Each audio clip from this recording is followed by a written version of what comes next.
मां काली की प्रतिमा को तो आप सभी ने देखा होगा, जिसमें शिव जी मां के चरणों तले लेटे दिखाई देते हैं। आपको बता दें कि मां काली भगवती दुर्गा की 10 महाविद्याओं में से एक हैं। मां के इस भयंकर रूप की उत्पत्ति राक्षसों का नाश करने के लिए हुई थी। मां का यह रूप इस कदर भयंकर है कि जिससे स्वयं काल को भी डर लगता है। मां के गुस्से पर काबू कर पाना कोई आसान काम नहीं। संसार की समस्त शक्तियां मिलकर भी उनके क्रोध पर काबू नहीं पा सकती है। अब सवाल यह आता है कि ऐसा क्या हुआ था जिससे भगवान शिव मां के पैरों के नीचे आ गए। आज इसी पौराणिक कहानी का जिक्र आज हम आपके सामने करने जा रहे हैं। एक समय की बात है जब रक्तबीज नामक दैत्य ने कठोर तपस्या की।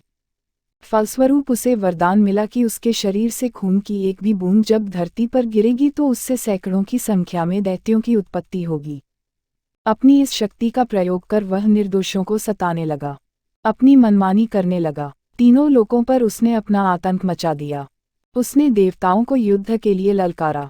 दोनों पक्षों के बीच भयंकर लड़ाई हुई। देवताओं ने अपनी पूरी शक्ति लगा दी उसे पराजित करने के लिए, लेकिन जब भी रक्तबीज के शरीर से खून की एक बूंद जमीन पर गिरती, तो देखते ही देखते सैकड़ों की संख्या में राक्षस पैदा हो जाते। ऐसे में रक्तबीज को हराना नामुमकिन था। देवतागण इस परेशानी को सुझाने के लिए मां काली की शरण में गए। मां ने न आव देखा न ताव और राक्षसों का वध करना शुरू कर दिया। लेकिन मां जब भी रक्तबीज के शरीर पर वार करती तो उसके खून से और भी राक्षस आ जाते थे। इसके लिए मां ने अपनी जिह्वा का विस्तार किया। अब खून जमीन पर गिरने के बजाय मां की जीभ पर गिरने लगी। क्रोध से उनके ओंठ फड़कने लगी, आंखें बड़ी बड़ी हो गई। मां के विकराल रूप को देखकर सभी देवता परेशान हो गए।